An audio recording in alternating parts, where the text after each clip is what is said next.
Welcome, everybody, to the Wake Up Call channel. I need to cover what's going on at the World Health Assembly that's taking place because they are discussing the future of the pandemic treaty. For those of you that don't know, the pandemic treaty would give full authority to this mysterious group of doctors and scientists in the event that there's another convenient outbreak where they can lock us down, force mandates, and do as they please above any government that's in place. And of course, that's very important, even though our governments are already working with them. It's very important because this way, when governments start enforcing things like martial law and lockdowns and start putting you into FEMA camps, you won't be able to blame your own government. You'll be able to blame a mysterious group of mad scientists that you'll never be able to get near. So they're trying to give full authority to the WHO. And one of the things that we're seeing is pushback. We're seeing pushback, but it's not real pushback. It's an illusion. It's like dealing with children. That's how they deal with the masses. Saying something to a child, right? Like saying, do this now, do this now. What would the child say? Naturally, the child, normally an undisciplined child, will say no because you're asking them to do it. So just like a child, if you told that same child, you said, don't do this, don't do this, don't eat your vegetables, the child might grab those vegetables out of your hand and eat them because you're saying not to, right? It's almost a sense of reverse psychology. And that's what we're seeing at play here because the World Health Assembly is going to pass this pandemic treaty. And anybody out there that thinks that they're not is fooling themselves. They're giving the illusion off that these countries are going back and forth with fairness and equality in regards to the treaty so it doesn't look like some tyrannical bill that's going to be passed by the world governments, because then the people will start to realize that the governments have gone rogue and they have signed our rights away. So it's the illusion that there's actually a negotiation that's going on. So they're meeting together. I'm going to play for you the clip from Dr. Tedros, where he talks about this meeting that they're having right now is going to re-energize. It's going to inspire new wording in the pandemic treaty. So while some people out there think that he's waving the white flag at the end of this, he's not. He's not by any stretch. The propaganda keeps coming out. If you watch the propaganda and how they're talking, they're making it seem like we need this treaty. So they're trying to get civilians to say, what's going on? Why aren't they passing this treaty? And it's working because people out there are getting concerned that they're not passing this treaty. And you listen to the things that he says, okay? He talks about how the outbreak took the world by hostage. It was a hostage situation the last couple of years. And he's right. These people are taking the world by hostage. They're causing the outbreaks. And he says something along the lines of, he doesn't know anybody who wasn't affected by the outbreak that occurred a few years ago. But the simple fact of the matter is, I know some people who weren't affected, people who didn't have technology, people like the Amish, because they didn't know that there was an actual virus out there because they weren't paying attention to technology and they weren't walking around seeing people dropping dead in the streets. So thus they didn't think that anything was actually going on. Listen to some of the words in this speech that he gives, talking about how the number announced was 7 million casualties, but it's really 20 million. Well, it's probably a lot more than that, if you catch my drift. And keep in mind the word equity. Equity is the ultimate deceiving tool these days. They use the word equity. They say the biggest problem facing this treaty is equity, right? There's not enough equity. Don't you get it? There's not enough people who are able to access these magic potions, even though the fact of the matter shows us that they can't get people to take this even by paying them off to take it, unless, of course, they're equally deceived, because the only people that were willing to poison themselves were people who were fully deceived. Listen to Tedros. I'll talk more about it after. Listen to some of these key words in his speech. Important. We have given it your best. And as I said, the issue now is, okay, we are where we are. We have traveled a lot. We have progressed a lot, but where are the bottlenecks? And how can we recalibrate and move? I think that's very important. As you know, when we started, the reason you have decided to have a pandemic agreement was because of the impact of the COVID-19. we say on the record more than 7 million people died, but actually that's underreporting. The estimates show that up to 20 million people died. And the whole world was taken hostage. And COVID has affected everybody. Everybody. I don't know if there was anyone who has not been affected by COVID in many ways. Not only losing loved ones, but economic problems, loss of jobs, you name it. So that's why you said, okay, this impact is because the world is unprepared. By the way, still is. And you said we have to do something. So the second message I have is we have to always remind ourselves that because we're human beings, when the pain is really less, we tend to forget and move on. But of course we should move on. But we should also remember the problem that happened and not really rest until the solution comes. So reminding ourselves of all the losses we had and to say never again is very important. So when we look for the challenges we have faced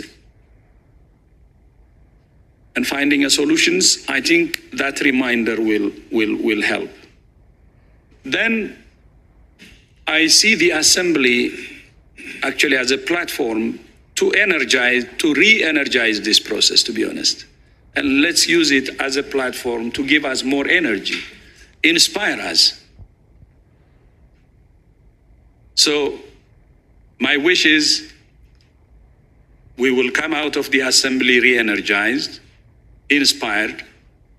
We will try everything, believing that anything is possible, and make this happen. Because the world still needs a pandemic treaty, and the world needs to be prepared, because many of the challenges that caused the serious impact during COVID-19 still exist. Starting from equity, for instance, was the center of this negotiation. So still exist. And we should really prepare the world.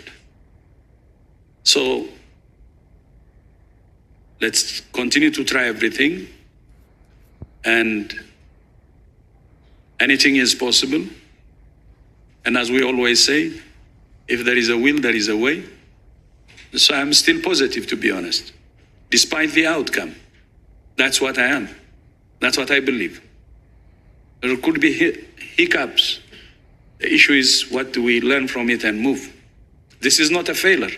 Even when I fail, by the way, many times, I try to learn what happened and then move on.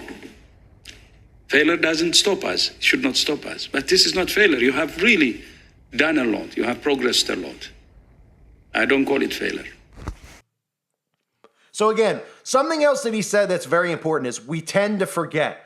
Because time moves on, we tend to forget. Well, guess what? They're going to remind you again that they need this in place. If that's the route that they decide to go, if they need to create one more mini little outbreak, like, I don't know, a flu designed specifically for birds that humans suddenly, conveniently can now catch, all they need to do is release a little more propaganda on that, and then they could remind people real fast, hey, we forgot all about what happened a couple years ago. We got to have something in place here, or this could spread and we can lock people down.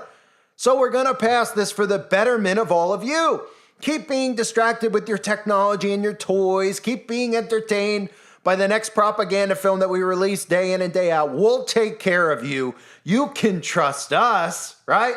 Just like when we took most of your jobs away, when we started removing free speech for anyone that disagreed with us. And then when all those people were proven right, we still weren't held accountable. People weren't given their jobs back.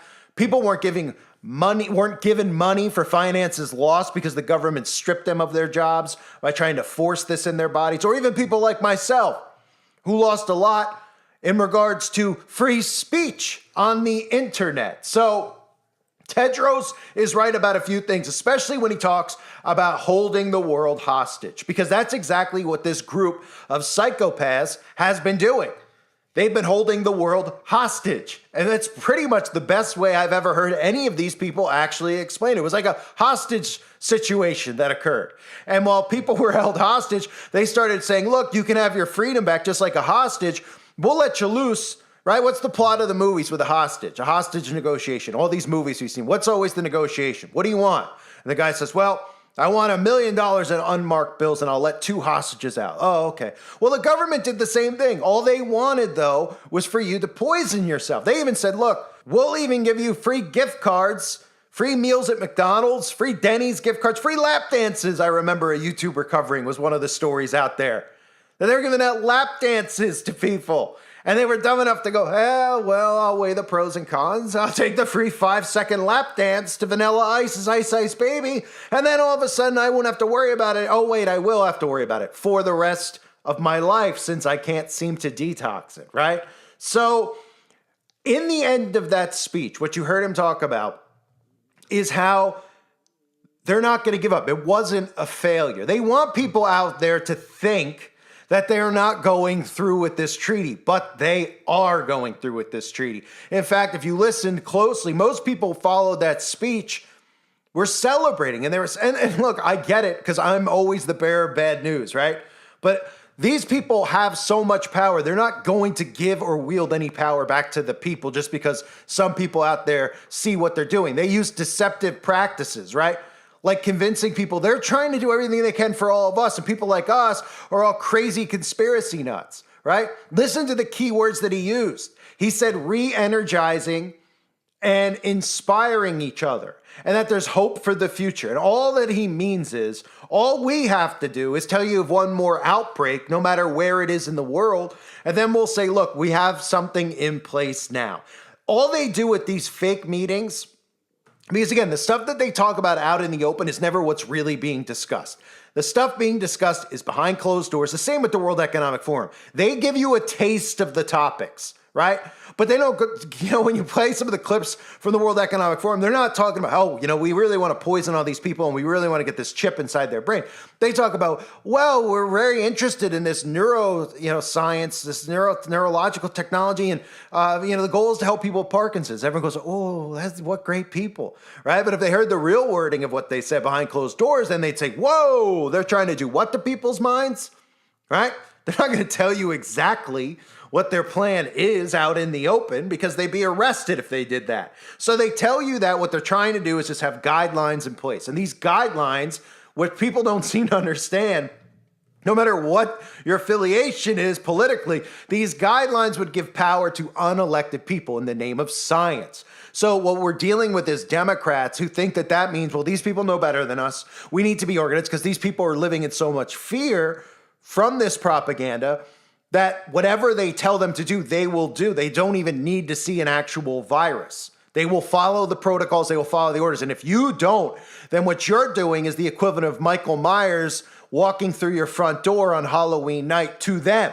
They look at you as a mass murderer for not listening to rules. They don't care if you believe that the rules are made up, that the rules are, they don't care because they're living in that much fear from the propaganda that's being produced. So to me, the whole speech was a bit of gaslighting in a sense, because what I saw, and I told people for a while, I've been watching and waiting for this to start, this event. We'll see what comes out of it. I'll cover it over the span of this week that they're meeting. What I saw is most people celebrating that he opened up this meeting talking about, well, it's a failure, but it's not a failure. It's going to happen, but it hasn't happened. We'll get there if we keep pushing forward. They've got this in place. No country out there is going to reject this, or their world leader is going to be removed from office. Every pawn piece is in place. There is no voting over this stuff. They're not there debating about equity. What do people think they mean when it comes to equity? Oh, well, we didn't have enough magic potions for people in third world countries. It wasn't fair. Oh, yeah? Come to America. 90% probably of this population was willing to give all of these away because, nobody was interested in taking poison.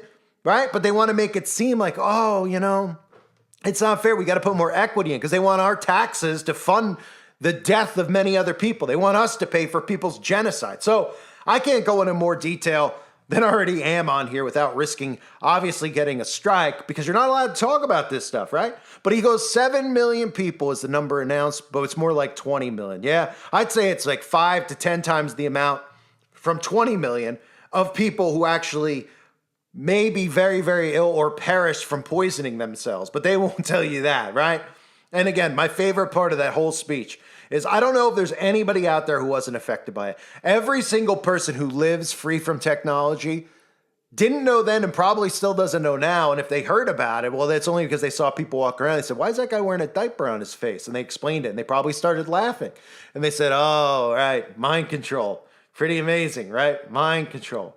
But Tedros let us know. We can't forget. We won't forget. We have to not forget.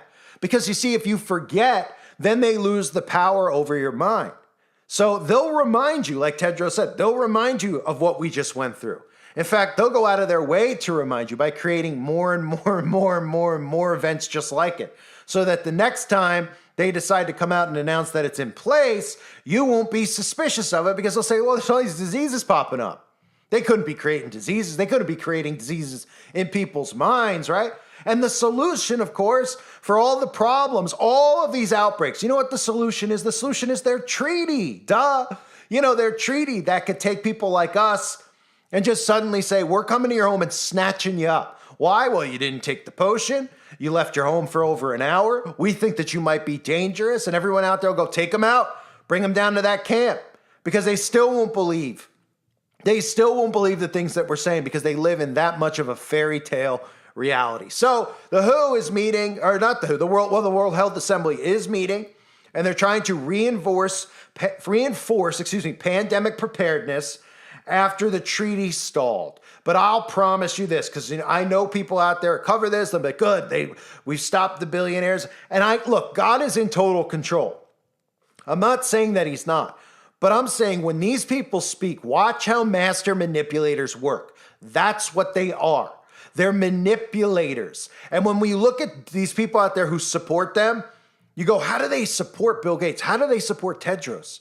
By the way they present themselves as, oh, we're trying, we're failing. We want to help, they won't let us help. It's a deceptive practice. If they just came out and said, we've made a pandemic treaty, you will obey the pandemic treaty, we will quarantine. If they read what's in the fine print to the people and talked like that and said, there's no vote, there's no debate, then people would wake up and they go, whoa. But because it makes people out there, like I said earlier, like a child. They go, wait a minute, we can't have it? Why can't we have it? Because all these conspiracy, we want it. We want it, Tedros. Give it to us. Because Tedros is saying, oh man, we're trying so hard. The brightest minds in the world are meeting together. We just want to help. And these people, like suckers, believe it. And that's why they go out and they do what I call the push-pull. They make it seem like there's debate, there's negotiation, they're trying their hardest, instead of making it seem like flat-out tyranny, which is what it really is. I thank everybody for being here. Video will probably get a strike, but share it with others if you can. I thank you guys again. God bless all of you and your families as always.